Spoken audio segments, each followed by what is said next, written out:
खराब रस्ता असताना देखील कार भरधाव वेगाने चालत असताना कार अनियंत्रित झाली. यामुळे समोरून येणाऱ्या दुचाकीला जोरात धडक बसली. दुचाकीवर असलेल्या तिघांपैकी दोघांचं जागीच निधन झालं, तर एक जण गंभीर जखमी झाला असून त्याला धुळे येथे उपचारासाठी दाखल करण्यात आलं. पिंपळनेर सटाणा या रस्त्यावर हा अपघात झाला आहे. कार चालक पिंपळनेरहून सटाण्याकडे जात असताना रस्त्याच्या परिस्थितीकडे दुर्लक्ष करून भरधाव जात होता.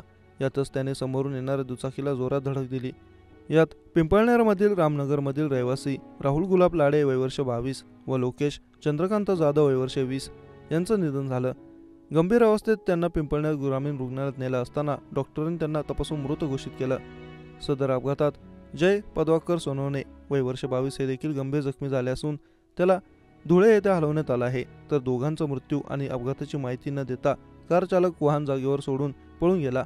या कार चालकाविरोधात पिंपळनेर पोलिसांत गुन्हा दाखल करण्यात आला आहे.